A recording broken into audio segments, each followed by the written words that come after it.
Basketball's popularity is increasing across the globe, as countries from Switzerland to Australia to the Philippines establish professional leagues. But the sport first found a major audience in the United States. The NBA was founded in 1946, and it didn't take long for the league to spawn a number of legends that still live in infamy. From success stories to tragedies, we're counting down the top 15 NBA facts.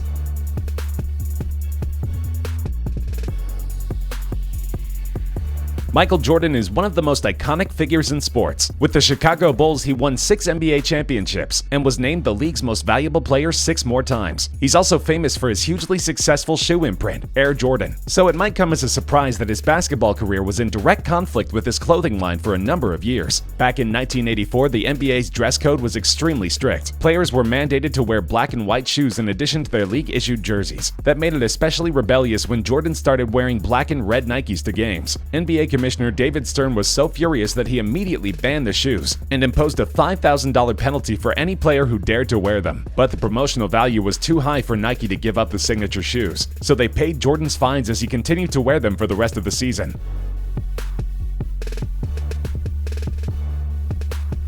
Kareem Abdul-Jabbar is a legend on the court for his prolific offense. In fact, he is the NBA's all-time leading scorer with 38,387 career points. Unlike many players who sit back and enjoy their millions in retirement, Kareem has been incredibly active. You may recognize him from one of his many notable acting roles, most famously as a co-pilot in Airplane, and including smaller roles in Full House, Everyone Loves Raymond, The Fresh Prince of Bel-Air, Scrubs, and 21 Jump Street, among others. As if that wasn't enough, Abdul-Jabbar is an accomplished historian and author as well. In addition to his autobiography, he has several bestsellers, with subject matter ranging from the Harlem Renaissance to World War II. On top of all of this, Abdul-Jabbar served as a cultural ambassador under President Obama, traveling across the world to promote the importance of education, fitness, and nutrition.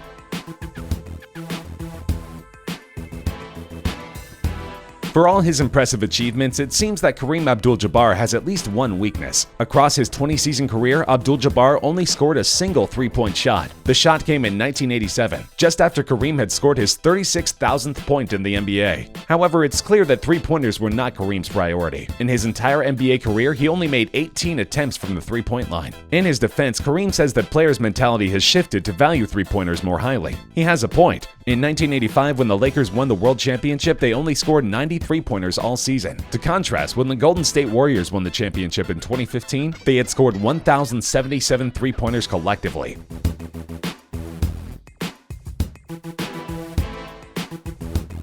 Tim Duncan is an absolute legend on the basketball court. He played his entire 19-year career with the San Antonio Spurs and is widely considered to be the greatest power forward of all time. In addition, he's a 5-time NBA champion, 2-time NBA MVP, 3-time NBA Finals MVP, and an NBA All-Star Game MVP. But many are surprised to learn about Duncan's life off the court. To begin with, he never intended to be a basketball player. Living in St. Croix in the U.S. Virgin Islands, Duncan had ambitions to be an Olympic swimmer. All throughout his youth, he trained exhaustively in the 400 freestyle, hoping to someday attain Olympic gold. But a natural disaster changed his fate. In 1989, Hurricane Hugo devastated the Virgin Islands and destroyed the only Olympic-sized swimming pool in St. Croix. With their only training facility ruined, the swim team had to move to the ocean for practice. But there was one problem. Duncan had a mortal fear of sharks and refused to practice in the ocean. This premeditated his switch to basketball in the 9th grade. While he succeeded in his new focus, life continued to be difficult for Duncan. When he was still in high school, his mother was diagnosed with breast cancer and ultimately passed away. But this tragedy had a silver lining as well. On her deathbed, Duncan's mother made him promise to get a college degree. Years later, as he received dozens of offers from NBA talent scouts, Duncan turned them all down and stayed at Lake Forest University all 4 years to earn a degree in psychology.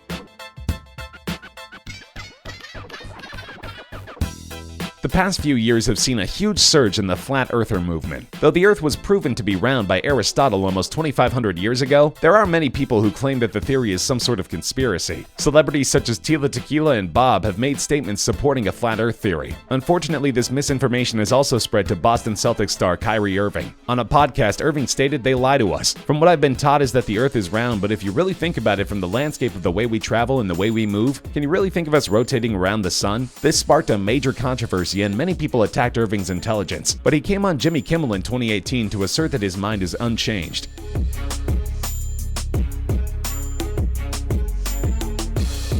We've already learned about Michael Jordan in this countdown. He's debatably the sport's greatest player and certainly has the stats to back it up. But Jordan also has an unfortunate past, in which he fell prey to certain racist thoughts. In a 2014 book, biographer Roland Lazenby recounts how Jordan was suspended from school in 1977 for throwing a soda at a girl who called him the N-word. Jordan admits, "I considered myself a racist at the time. Basically, I was against all white people." But it's easy to understand Jordan's frustration. At the time he was growing up, North Carolina, his home state, had the largest number of Ku Klux Klan members of anywhere in the US. Jordan had many run-ins with violent racism that colored his view of the world. And after leaving North Carolina, Jordan renounced racism, choosing to concentrate on racial harmony rather than violence.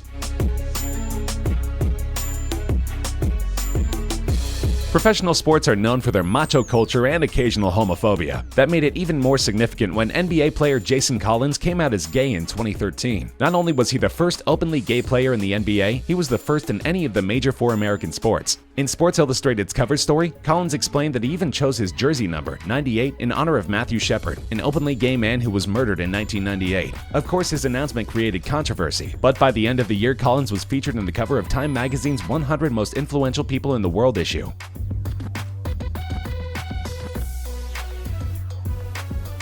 The average NBA player makes $6.3 million in a single season, far more than most people will make in an entire lifetime. Kevin Garnett became the league's highest-paid player in 2003 with a staggering $28 million salary. Thus, it is shocking that an estimated 60% of NBA players file for bankruptcy in the first 5 years after they retire. Legendary players from Allen Iverson to Scottie Pippen and Dennis Rodman have all gone broke soon after leaving the league. While some manage to bounce back, it's obvious that the problem is pervasive. Most people think that the issue stems from a lack of education.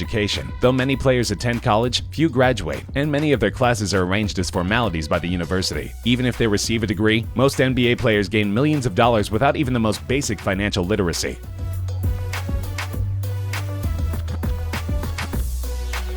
Bill Russell may not be a household name, but he was one of the most talented basketball players in the world in the 1950s and 60s. Russell was the star player for both the Boston Celtics and the US Olympic team, taking home gold on multiple occasions. But Russell also had a rivalry with famed Lakers center Wilt Chamberlain. At this time, most NBA players had part-time jobs off the court to support themselves, so it made headlines when Chamberlain was awarded a $100,000 salary. Not to be outdone by his nemesis, Russell immediately demanded that he be paid $100,001 a year. The Boston Celtics quickly accepted his request, barely setting a record for the highest paid athlete in the NBA.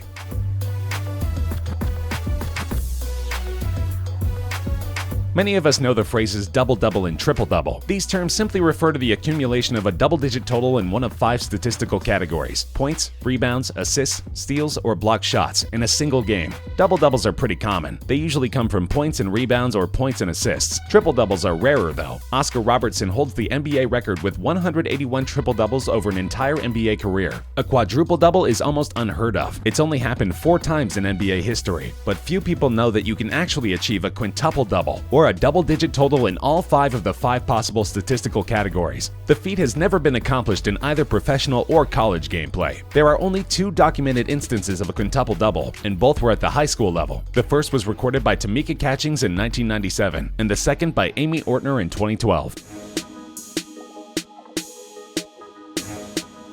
Kobe Bryant is without a doubt one of the greatest players in the history of basketball. He won the dunk contest in his rookie season, ranks 3rd in the league's all-time scoring list, and won 3 consecutive league titles with the LA Lakers. But it turns out Kobe has been dominating the sport from a very young age. In fact, at the 1996 NBA draft, Lakers manager Jerry West stated Kobe marched over everyone else in the game. The team was quick to sign him, but there was only one problem. Kobe was still in high school. That meant that his parents needed to co-sign his contract with him because he was still a minor. Of course, it was a good choice for everyone involved. Kobe was the first guard in NBA history drafted directly out of high school and signed a 3-year contract for $3.5 million. He went on to help the Lakers command the league for several years.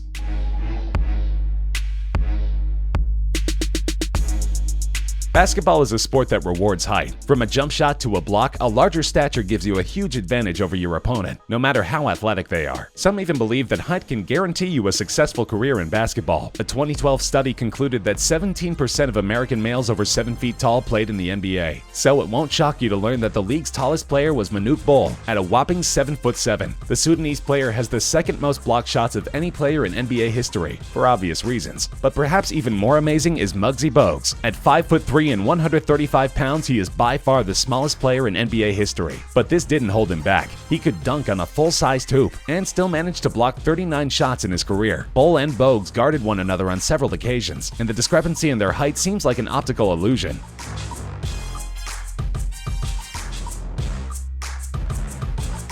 LATRELL Sprewell's story is somewhat tragic. He was the 24th overall draft pick in 1992 and had a very bright future in the NBA. He had a few successful seasons under his belt when he first earned some negative headlines. While practicing with the Golden State Warriors in 1997, coach PJ Carlesimo was critical of Sprewell's passing ability. Things escalated, and Sprewell began to choke his own coach before he was pulled off by other teammates. Sprewell proceeded to shower, change into street clothes, and attack his coach again, this time punching him viciously. Sprewell's contract was annulled, and he was suspended from the league for a full season, but he got his second chance, first with the New York Knicks and later with the Minnesota Timberwolves. However, during the 2003 season, the Timberwolves offered him a $21 million salary, substantially less than what he was used to making. Sprewell refused the offer and became a free agent. After a few seasons, several teams had expressed interest in signing Sprewell, but he refused their offers as well. In the end, Sprewell never played professionally again and ended up completely broke after just a few years.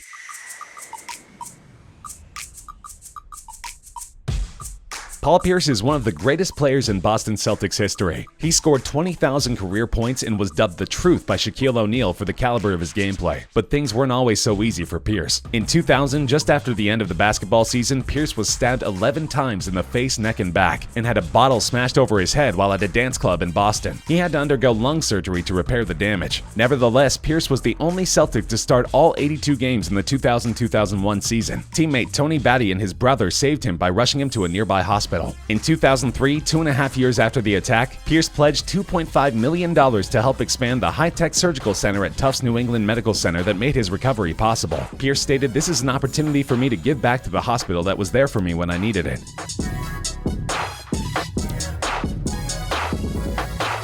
We're all familiar with the huge wage gap between men and women. Normally, we imagine this discrepancy taking place in businesses and corporations, but it turns out the world of sports is just as unequal. As we've already reviewed in this countdown, it's not unusual for an NBA player to make well over $25 million. However, the maximum possible salary in the WNBA is $115,000, and most don't even make a fraction of that amount. In fact, last year's top draft pick for the WNBA only received a $52,000 contract, well beneath the US median income. Though women's college basketball is starting to receive more attention, clearly the sport has a long way to go until women are as appreciated as their male counterparts.